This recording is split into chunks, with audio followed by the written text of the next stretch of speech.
Thanks, Peter, and thanks, Pat, for your comments. And thanks, everyone, for coming along tonight and sharing some of your time to hear about these matters. As Peter said, I have two roles. I work for the New South Wales Nurses and Midwives Association. I'm a registered nurse and registered midwife by trade. I also work for Public Services International, which is a global union federation of public sector unions. And I guess both of my roles inform my views on what I'll say tonight. And I want to say from the outset that nurses and midwives, you know, we're pro-trade, we're pro-globalisation. Because how else do we get the effective and efficient medicines circulating around the globe in order to, you know, heal and cure us of our ailments? And when we think of globalisation in a positive sense, we can think about the transfer of knowledge and the ability to transfer those skills and knowledge quickly around the globe. You know, these are definite positives. And I start with that point because it's an easy place to attack people like Pat, myself and other trade unionists who stand up and oppose free trade agreements. They say that we're protectionists, they say that we're anti-free trade, that we're anti-globalisation. And I think that nothing could be further from the truth. The last time I spoke at this venue, I brought a placard with me, which was an image of a nurse standing with her hands behind her back, tied behind her back with a bit of rope. And it came from a campaign we were running at the time, which was called "If You Don't Care, We Can't Care." And it was a campaign asking people to stand up and fight for nurses' wages and conditions in New South Wales, and to fight against the privatisation and to fight for more nurses in the public health system. And our premise was that if the community doesn't back us in, then we're going to be left short-staffed, we're going to be left underfunded, and nurses are going to continue to leave the profession. And the reason why I started with that image was because of the nurse that's in that photograph. When we run our ads, the nurses you see on the ads are real nurses, they're not actors, they're our members that are coming up in front. And this particular nurse with her hands tied behind her back, I'll refer to as Kay. Kay's a community health nurse from Western Sydney. And she first became involved with the Nurses and Midwives Association actively because she rang us up concerned about the China Free Trade Agreement. And she was worried about the China Free Trade Agreement because, you know, at the time it was getting a lot of press. People were concerned about the influx of workers and cheap products because of the China Free Trade Agreement. And at the time when we were protesting against CHAFTA, we were branded by the Liberals as being racists. We were against foreign workers, they tried to say. But let me be clear, Kay was not concerned about foreign workers. And she was not concerned about any influx of working with foreign workers. In fact, as nurses at the moment, we rely on people coming from overseas in order to staff our hospitals. We welcome them. What Kay was worried about was her capacity to provide care in her community in the face of deregulation that was being threatened with CHAFTA. And so I got talking to Kay about CHAFTA's one thing, but have you heard about the TPP? And so we got talking about that. Because at the time the Nurses and Midwives Association was working with our members, raising awareness around the TPP because we were very concerned about the impacts, some of which Pat has already outlined. One of the key things that our members are concerned about, and when we test this sort of messaging amongst the broader community, one of the things we know the community is concerned about is the Americanisation of healthcare. A few years ago, in 2014, is that echoing and getting feedback? Are you okay? A little bit. That's okay.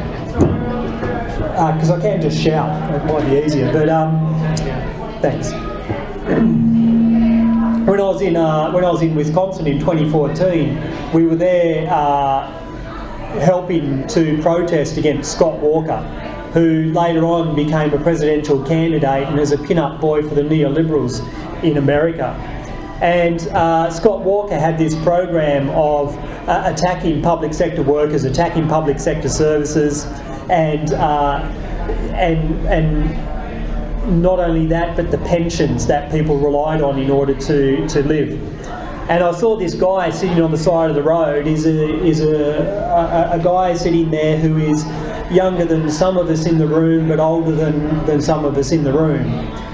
And he was sitting there just holding a placard that said, "Save our social security." So I went up and had a chat with him and I said, "Why are you here today? What are you concerned about?" And what Scott Walker was doing was taking away and attacking this thing called Badger Care. And Badger Care was the healthcare system that pensioners were provided so that they can access medicines and healthcare. It was a supplement for them. Scott Walker was going to drastically reduce the buying power of Badger Care. And so I asked him, what's going to be the impact of this on you?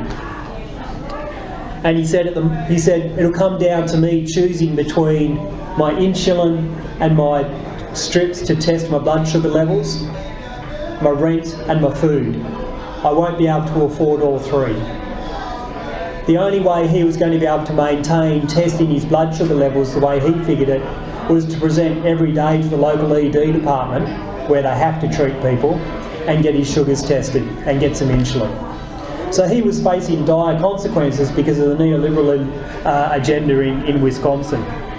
And it's this that we're concerned about in Australia, because the neoliberals are pushing an agenda that says that healthcare should be paid for by the individual. And I'm going to come back to this in the free trade agreements in just a second. So you can see why Kay was instantly concerned about the TPP. Here's a nurse who works in the community health sector out in Western Sydney. We already know that 16% of Australians don't access their GP, don't get a script filled, or miss some of their medications because they can't afford the cost of those treatments. And yet in the face of that, we've had the recent government in its former iterations under Tony Abbott wanting to increase co-pays, increasing the cost of tests, and now your ability to get x-rays, pap smears and so forth are all costing the user more and more. As nurses, just like Kay, we know that primary health care is far more cost efficient than acute care. We'd rather a nurse come and visit you in your home because it's cheaper than you end up in the emergency department at RPA, because that's where it's really expensive. But that's where the profit is. The profit sits in the big acute systems like RPA, because that's where the hip replacements occur, that's where the valve replacements occur, that's where the profiteers get to make their money. If only they could own our public healthcare system. So we were actively trying to build up awareness amongst our members around the TPP. Because very quickly the TPP proposed to give the pharmaceutical companies more say over the decisions that our some pharmaceutical benefits scheme makes.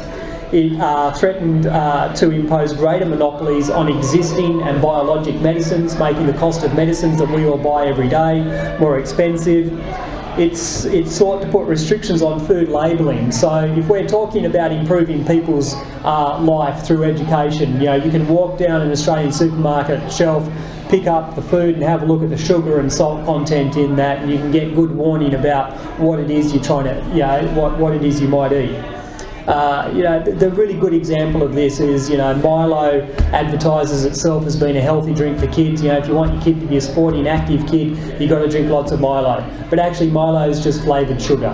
So, with a few thiamine and vitamins added in to try and get past that thing. So the TPP wanted to restrict labelling, particularly on alcohol. ISDS, Pat already outlined, it put restrictions on our ability to change laws around the environment, and the environment is a key thing for our health. And it also failed to protect workers' rights and treated workers as a commodity. And as Pat's already said, RCEP tends to want to reproduce the majority of those problems again for us. So as nurses, we were actively campaigning against the TPP. So in some respects, we're a little bit like Trump, because we're for protectionism. We want to protect the public health care system, we want to protect the PBS, we want to protect Medicare. But why do we want to protect these things? Why do we want to protect the public health care system in Australia? it's not like we're trying to protect the car industry. It's not like, you know, you can buy a Japanese car or you can buy an Australian-made car, and there can be lots of arguments about the quality of each. Workers somewhere are earning a wage off the production of that car, so that's a good thing.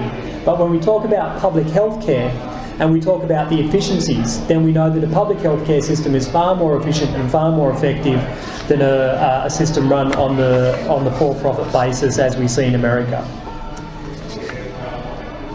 And I divert slightly from the analysis on the TPP, that it's a dead thing.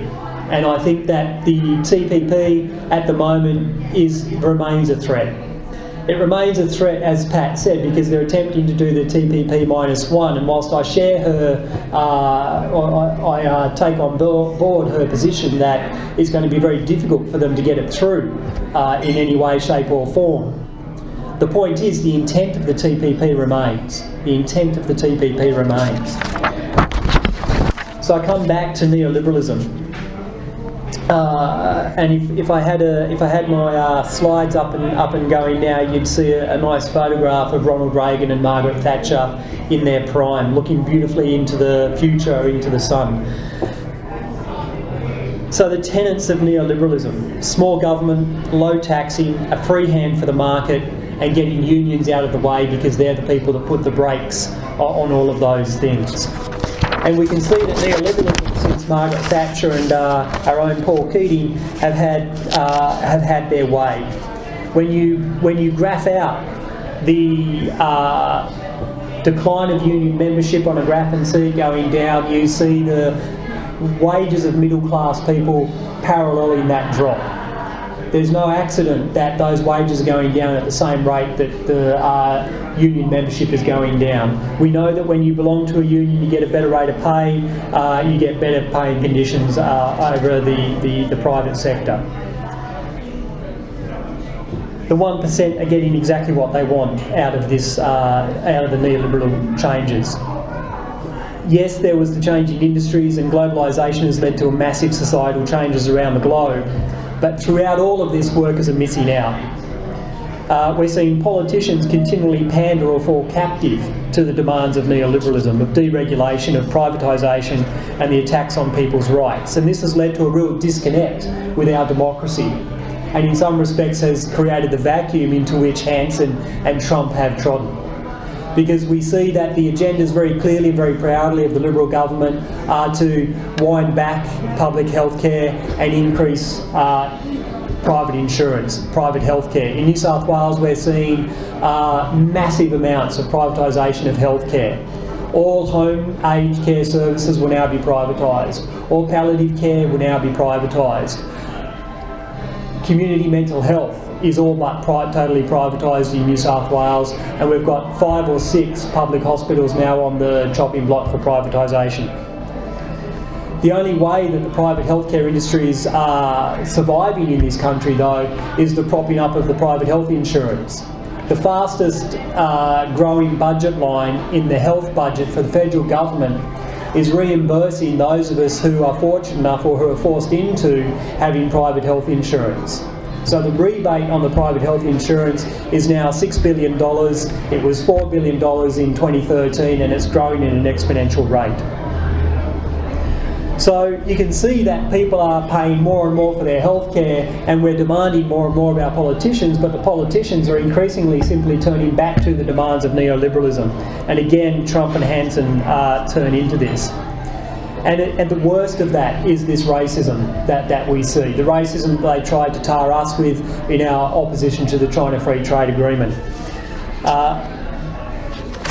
And again, you can see the demands of neoliberalism exposing Donald Trump's lies. When he stood for president, he said he'd say no to the TPP because it was a bad deal. He was looking people in the eye. He was looking the American steel workers in the eye and saying, we're going to give you back your jobs, we're going to give you back your industry because the TPP was a bad deal. And what he was really saying was the TPP didn't go far enough. The TPP didn't get the monopolies that they wanted out of Australia. We managed to get them to wind back, although not as far as we would like. We got them to wind back the impact here in Australia. So you can see that the unions remain a thorn in their side, in particular when you look at the issue of privatisation. In Australia so far we've had 3 state elections, won and lost, on the back of the issue of privatisation. In Victoria, Queensland and Western Australia, the union movement ran really hard on privatisation, particularly the ETU, around the privatisation of the electricity grids and the electricity generators. And so this issue of privatisation and neoliberalism really finds itself winding up in this trade-in services agreement that I was asked to speak about tonight. And I'm only going to speak briefly about, really. The trade-in services agreement is between 50 countries. It's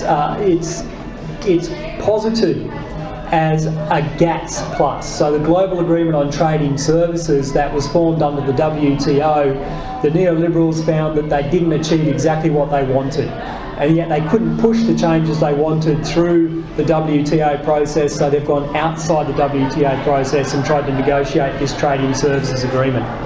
And services account for about 70% of global trade. Under GATS, there was a clause that said that if your country offers a service that is offered in both the public and private sphere, then it must be increasingly opened to the private sphere. So in Australia we have private and public healthcares, we have private and public school systems. But we were able to list the services that were excluded from this. Under TISA, it's a negative list, if I've got that framing correct. It's a negative list. So if we don't list that service, then it's open to privatisation. But we have to list specific services, and as nurses and midwives, we're particularly concerned about that, because healthcare is changing at a rapid rate and technology is changing at a rapid rate. We don't know what the services are going to look like in 10, 20 years' time. But if they're not listed in the TISA now, then they can be open to privatisation. TISA also aims to further deregulate the industries in which it will apply. So a good example of this is combining technology and globalisation and deregulation together. As I said, community mental health is almost entirely privatised here in New South Wales. So that means that it could be open to a multinational to come in and start providing services here under the TISA framework. And should that occur, and should you require some counselling or some other sort of service to address your mental health issues of the day, that could be offered via telemedicine over the internet. There would be nothing requiring the multinational to base that service here in Australia. There'd be nothing requiring them to ensure that the person on the other end of that line has the qualifications that you need in order to get quality services out of that treatment. And if you wanted to take action against them for failing to provide those good services, there'd be no way that you could do that. So when you extrapolate the effects of deregulation and globalisation and the multinational corporations, you can see we start to have concerns about what the future might look like, let alone what the present looks like. TISA would prevent governments from renationalising services that were privatised, even if that privatisation of the service failed. And in New South Wales, we've got an example that the world should be paying attention to, and that's the Port Macquarie Base Hospital. Port Macquarie Base Hospital was privatised under the Nick Greiner government. I'd have to get my decades correct. I think it's the 1980s, 1990s. And it was the first public hospital in Australia to be privatised. By the time the government had to buy it back, the waiting list was the worst in the state. Public patients in Port Macquarie had a waiting list 300 times of 365 days, where the average for the next closest hospital was 3 weeks. So their waiting times for public patients was massively blown out. And the people that bought it couldn't make a profit from it because it underquoted in order to get the deal. That left the people of Port Macquarie with very bad healthcare services. So it was renationalised, to use the old terminology. In Australia, Public Services International has been running people's inquiry into privatisation, and during the phase of submissions, we received submissions from a number of the health unions around Australia. And it surprised even myself, coming from the New South Wales Nurses and Midwives Association. From our quick assessment, at least 9 hospitals that have been privatised in Australia have failed. Some of them failed within 2 years, and the government had to take them back or buy them back. Under TISA, we'd be prevented from doing that. We'd have to find another private provider to buy them or to put them back out to the market. So private healthcare fails our public. We've got very, very firm evidence of that. TISA, just to save time, also has negative impacts on the environment. I can refer you to Greenpeace for their press releases on how TISA undermines the Paris Agreement. So we've got our politicians on the global stage on one hand saying they want to take action on climate change, on the other agreeing to TISA, which they know will undermine the slim benefits that we get out of the Paris climate change. So is there hope? Is there a difference? And Pat touched on this as well. Yeah, we can make a difference, and Uruguay provides the answer. Uruguay initially came into the negotiations for TISA and recently withdrew. They withdrew in the face of massive protests from the union movement, from civil society, and the union movement, civil society, heavily lobbying their politicians. And I guess that's where that comes to we few in this room tonight. We need to reinforce our democracy, and the best way to do that is for each of us to go out of this room tonight, make an appointment to go and see Tanya Plibersek as our federal MP. And there's a reason why we should be seeing Tanya Plibersek, even though she's not one of the Liberal Party people who are currently negotiating TISA. The negotiations for TISA, the negotiations for TPP, the Labor Party's had a hand in all of that. But the point about going to see Tanya Plibersek is this. I took the opportunity to lobby a federal MP around the Trading Services Agreement.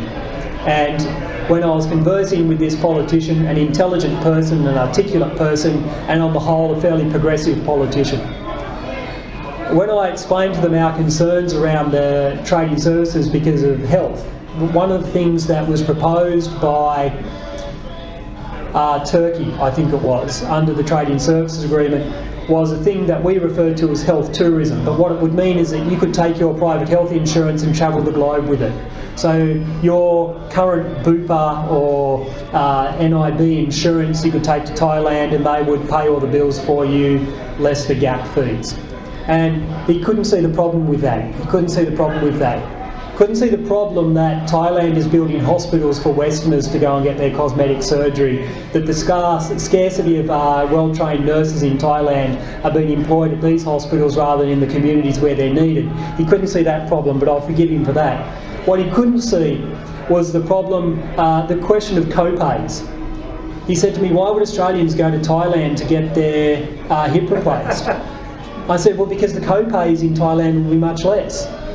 What do you mean co-pays? So I had to explain co-pays. He'd never gone to a private hospital. He'd never used his private health insurance that he's forced into using simply because of the way the policies are structured. It was outside his lived experience. And that's the thing that Tanya Plibersek needs to hear from you as her local constituents, me taking the gamble that most of you are locals. Because until the politicians clearly hear our lived experiences and our personal anger about these trade agreements, they're not going to know that what they're doing is actually against the benefit of our community. So there is another world that is possible, a world where quality healthcare is available and accessible to all of us. It's possible because we have the resources, we have the technology, and we have the knowledge. We just lack the authority. And the authority comes with us re-engaging with our democracy.